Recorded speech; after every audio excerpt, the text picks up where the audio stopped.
চলে, কিন্তু একটা সরকারি স্কুলে 5 জন টিচার 40,000 টাকা করে বেতন পান, তাহলে 5-40-2 লাখ টাকা মাসে পায়। আপনার যদি মূল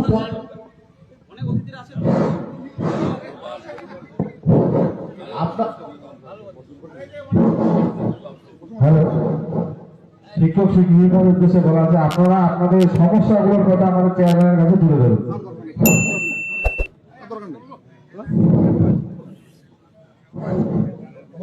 মূল পয়েন্টটা শুধু বলবেন, এটা আপনাদের কাছে অনুরোধ। কারণ আমাদের স্বয়ং চেয়ারম্যান স্যার, আমাদের জেলা প্রেসিডেন্ট স্যার, এই দুজনের মূল বক্তব্য আমরা শোনার জন্য অধীর আগ্রহে অপেক্ষা করছি। ওনারা কি বার্তা দেয়, সংগঠন কিভাবে। বন্ধুরা, যে ভিডিওটা আপনারা দেখলেন, একজন প্রাথমিক স্কুলের শিক্ষক মঞ্চে দাঁড়িয়ে কথা বলছেন বিষয় সরকারি স্কুলে বেহাল দশা, শিক্ষকের ঘাটতি, পরিকাঠামোর সমস্যা, আর তারপর মাইক্রোফোনটা কেড়ে নেওয়া হলো তার হাত থেকে। হ্যাঁ, আপনি ভুল শুনছেন না, শিক্ষক সংগঠন সভা, তৃণমূলের শিক্ষক সংগঠনের মঞ্চ, সামনে ডিপিএসসি চেয়ারম্যান, জেলা তৃণমূল কংগ্রেস চেয়ারম্যান উপস্থিত ছিলেন, আর সেই মঞ্চে একজন শিক্ষককে কথা বলতে দেওয়া হলো না। প্রশ্ন হচ্ছে, স্কুলের সমস্যা নিয়ে কথা বলাটা কি অপরাধ, নাকি আসি যাই মাইনে পাই মানসিকতা কথা বলা রাজনৈতিকভাবে অস্বস্তিকর? আজ পুরো ঘটনা বিশ্লেষণ করব। ঘটনা কোচবিহার শীতলকুচি সভা, পশ্চিমবঙ্গে প্রাথমিক তৃণমূল শিক্ষা সমিতি, স্থান নিউ গোসাইহাট টাউন প্রাইমারি স্কুলের মাঠ। শিক্ষক ইয়াসিন মিয়া বক্তব্য রাখছেন। তিনি বললেন, যাদের সামর্থ্য আছে তারা বেসরকারি জায়গায় যায়, কিন্তু যাদের টাকা নেই তাদের সরকারি জায়গায় আসতে হয়। সরকারি স্কুলে পড়ুয়াদের অনুপাতে শিক্ষক নেই, এটা সরকারের দেখতে হবে।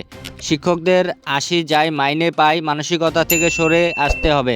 এখন প্রশ্ন, এই কথা আপত্তিকর কোথায় ছিল? কিন্তু কোনো রাজনৈতিক স্লোগান দিয়েছেন কি? না। কাউকে ব্যক্তিগত আক্রমণ করেছেন? না। তিনি বলেছেন, সরকারি স্কুলে শিক্ষক কম, পরিকাঠামোর সমস্যা আছে, শিক্ষকদের দায়বদ্ধতা হতে হবে। এটা কি ভুল ছিল? একদমই না। ভিডিওটা ফুটেজ দেখা যাচ্ছে, পাশ থেকে বারবার বলা হচ্ছে বক্তব্য ছোট করতে, কিন্তু শিক্ষক বলেই যাচ্ছেন, কারণ বিষয়টা গুরুতর। শেষ পর্যন্ত কি করা হলো? মাইক কেড়ে নেওয়া হলো। একজন শিক্ষক নিজের সংগঠনের সভায় স্কুলের সমস্যা বলতেই মাইক হারালেন। এই দৃশ্যটা প্রতীকী, কারণ এখানে শুধু একজন শিক্ষক নয়, এখানে প্রশ্ন তুলে যাওয়া কণ্ঠটাই চুপ করানো হয়েছে।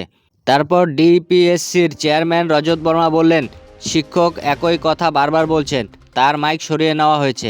এখন সাধারণ মানুষ একটা প্রশ্ন করবে, এটাই কথা বারবার বললে মাইক কেড়ে নিতে হয়, নাকি সেটা অস্বস্তিকর সত্যি ছিল? সভা তো রাজনৈতিক বক্তৃতার, এক কথায় 20 বার বলা হয়, তখন মাইক কেড়ে নেওয়া হয় না। তাহলে এখানে সমস্যা কোথায়? সমস্যা কি সরকারকে দেখতে হবে এই কথাটা, নাকি আসি যায় মাইনে পাই মানসিকতার সমালোচনা করাটা? তাহলে চলুন একটু আবেগ সরিয়ে বাস্তবটা দেখি। পশ্চিমবঙ্গে বহু প্রাথমিক বিদ্যালয়ে শিক্ষক শিক্ষিকা ঘাটতি আছে। বহু স্কুলে 1 বা 2 শিক্ষক দিয়ে পুরো স্কুল চলছে। ছাত্রের সংখ্যা খুবই কম। অবকাঠামো সমস্যা রয়েছে। এগুলো নতুন অভিযোগ নয়, বিভিন্ন রিপোর্টেও এই বিষয়ে উঠে এসেছে। তাহলে একজন শিক্ষক যদি মাঠে অভিজ্ঞতা তুলে ধরেন, তাকে থামানোর প্রয়োজন কেন? কারণ এই লাইনটা বিতর্কের কেন্দ্র। আমি আসি যাই মাইনে পাই মানে কি?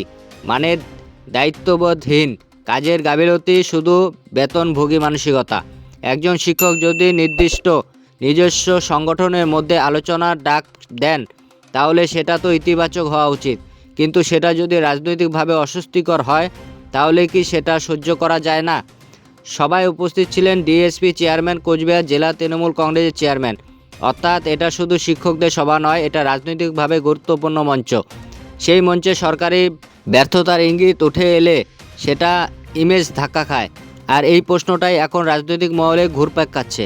গণতন্ত্র শুধু কি ভোট নয়, গণতন্ত্র মত প্রকাশের স্বাধীনতা। যদি একটি সংগঠনের ভেতরেও আলোচনা সহ্য না হয়, তাহলে বৃহত্তর পরিসরে কি হবে? আজ একজন শিক্ষক, কাল একজন ছাত্র, পরশু একজন অভিভাবক। সমালোচনা মানেই কি শত্রুতা? এই ঘটনা ছোট মনে হতে পারে, কিন্তু বার্তাটা বড়। সরকারি স্কুলে মান নিয়ে প্রশ্ন আছে, শিক্ষক ঘাটতি নিয়ে প্রশ্ন আছে, দায়বদ্ধতা নিয়েও প্রশ্ন আছে।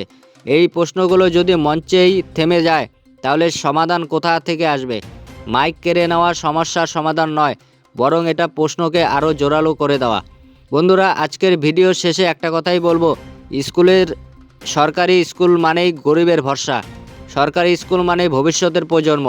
সেই স্কুলের সমস্যা নিয়ে কথা বললে যদি মাইক বন্ধ করে দেওয়া হয় তাহলে চিন্তার বিষয় আছে।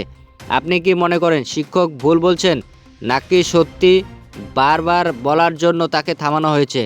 সমালোচনাকে রাজনৈতিকভাবে সহ্য করা হচ্ছে না?